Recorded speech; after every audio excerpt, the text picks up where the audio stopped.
Welcome back to Driveway. We have something going on here.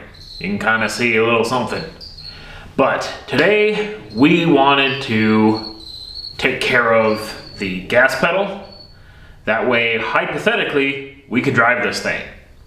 Now, off camera, I went and took care of these suspension arm pieces, welded them up, so that was fun. Also had to clearance a little bit more for the VTEC solenoid in the back on one of the spring levers. But hey, that is what it is. That killed a lot of time, and so I wasn't able to continue carrying forward. Anyways, we got a lot of crickets. Anyways, we need to establish where the floor is first before I can mount the gas pedal. So essentially, I figured let's just get the wood going for how our under tray will work, and then that will let us know exactly where our gas pedal can go. So anyways, we'll just get rolling with that here. Basically, we got our piece of wood thrown down here. It's just some cheap 1/4 inch what I could get.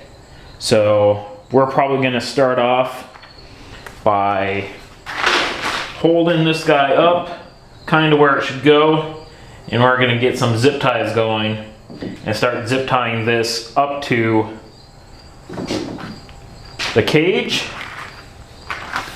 It doesn't have to be like super exact, because honestly it doesn't really matter, because we're not going F1 level of fighting for all the efficiency. So we just want something that's kind of looks cool and will give us the platform to base everything off of. So that's where we're just gonna start off with this and see where we end up. So let's get rolling. That's kind of what we're looking at.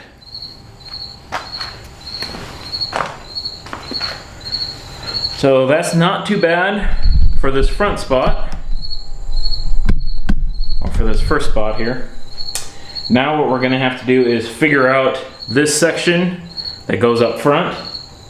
So I think we can do quite a bit with it before it becomes any problem or anything. I think we just need to cut out that same section size and then cut out where the wheels will go.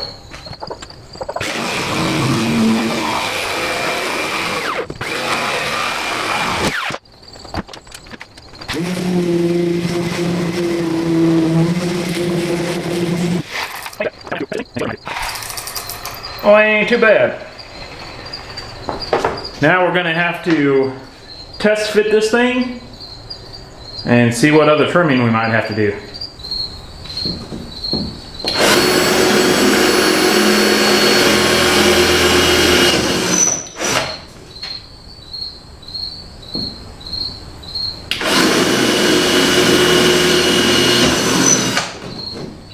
You can see that I decided to do a quick little mock-up here of potential fender, and it's kind of looking kind of neat. I mean, I still have to think about how I want this stuff to kind of work out in a way. These crickets are annoying, boys. Okay, anyways, kind of got this somewhat mocked up. I've had a few thoughts on how to get it to work and look halfway decent and function well, but I'm kind of starting to go kind of in this simple manner. It's like, as you can see, it's just a single section. I only want to go width of the tire, so as you like steer in, the tire will probably actually come out from underneath the fender, but I figure that's decent enough. It's not going to be a big issue. mainly because we got the arms right there. I don't want to run too much into that mess. So, the other thought that I had is there's some similar style of fenders where it starts cutting in towards this back, so it kind of tapers and has a nice flow to it, so you can flow more air towards your radiator intakes. But at the same time, that means you'll have to make a new fender for each side, because this piece would be kind of radiused around. Now I thought about doing that as well. I actually have a couple things marked up in CAD, but honestly, in real life, this looks quite acceptable.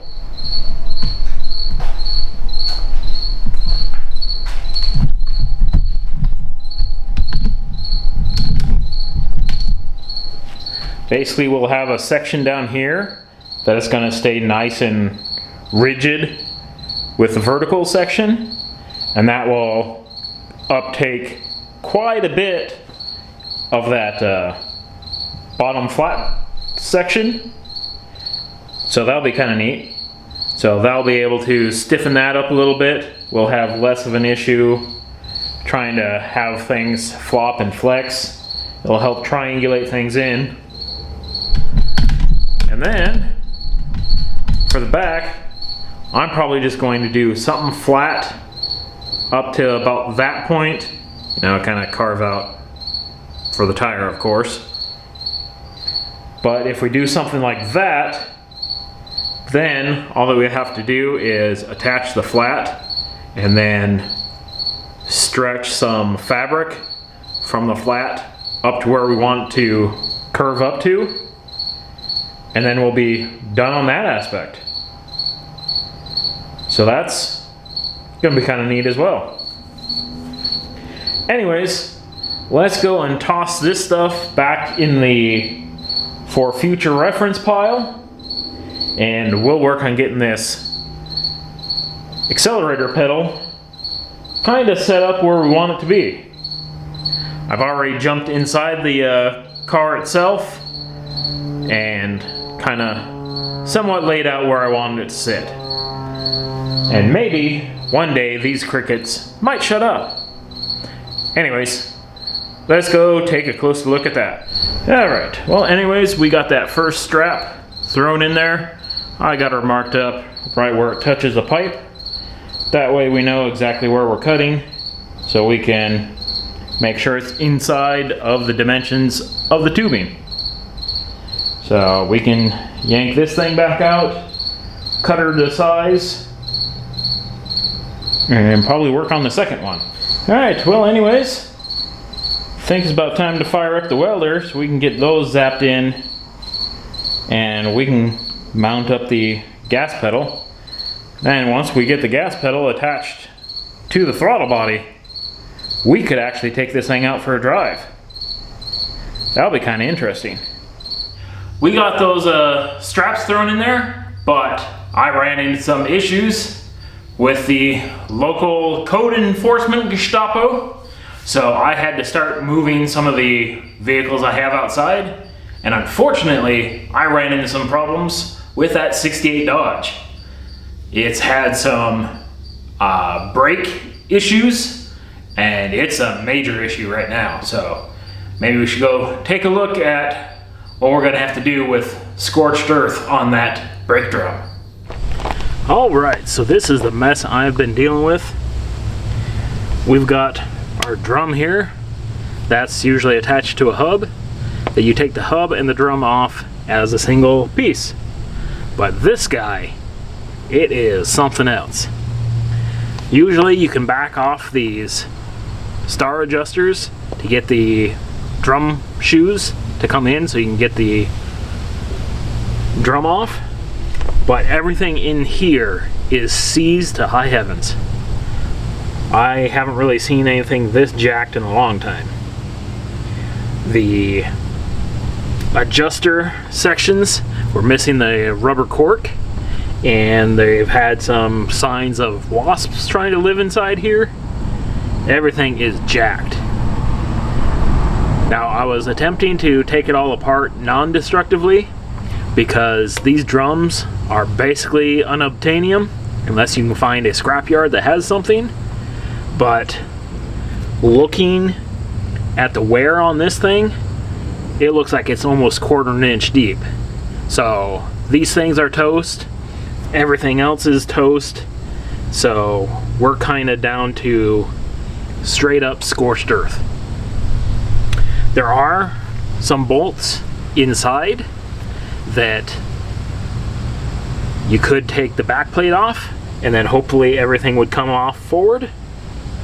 But I ran into an issue where I can't get this last bolt to even remove remotely at all, and it's really starting to be annoying. I might see if I can give her the beans here one more time.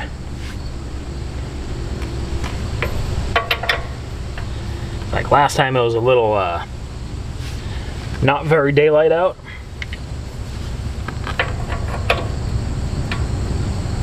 Let's try that one.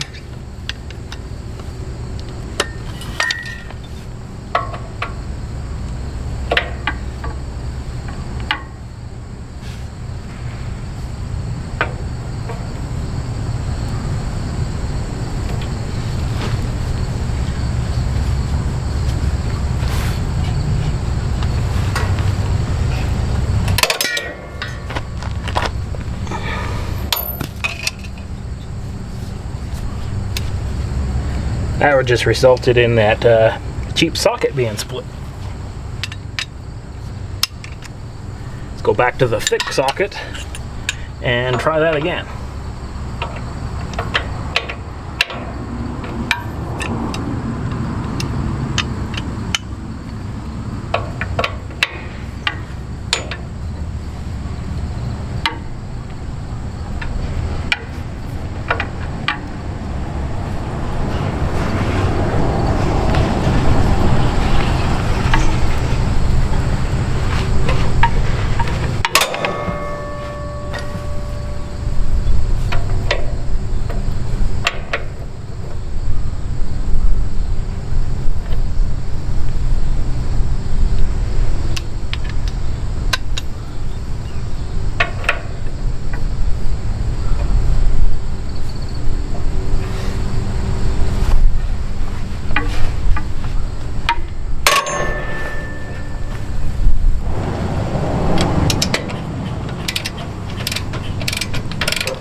Well, that kind of made it somewhere.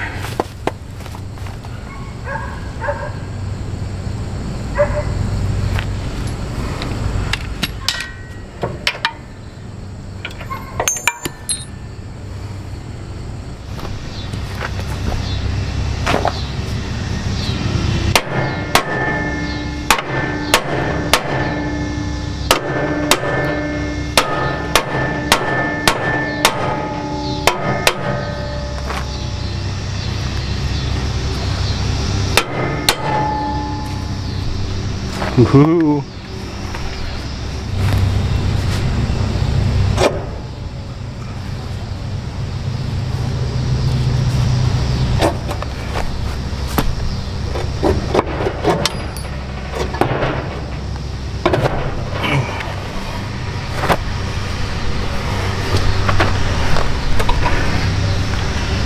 Okay.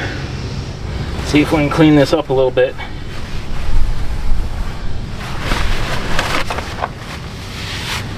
And at least get this thing assembled so I can move it.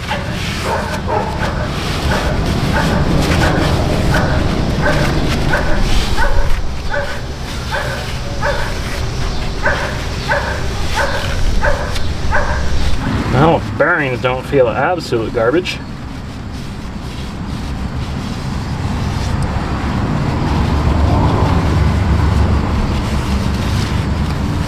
Got a Timken number on it. So at some point we will probably rebuild this guy with some new bearings when we get to it.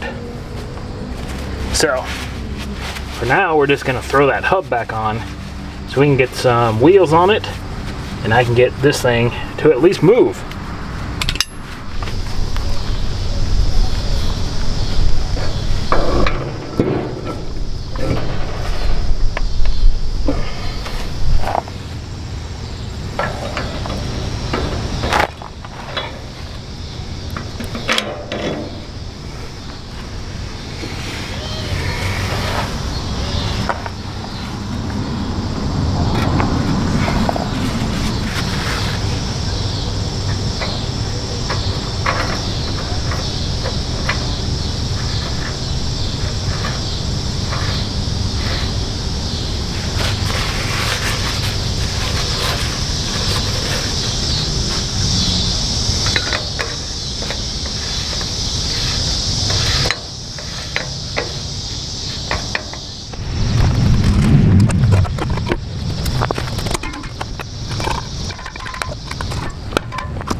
This week, and maybe even the one before it, has been a complete wash.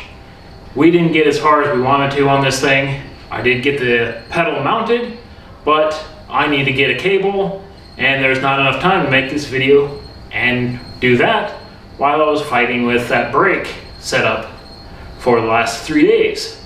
So, that's the enjoyment of living in a city where other people get to tell you what you can do with your own property. Anyways, I've got some more cleanup to do, and I need to get this thing out of here so I can get the blue Ford in here so I can start working on that here over the winter. So, I'm going to be rolling this thing out, and we'll see you again next time.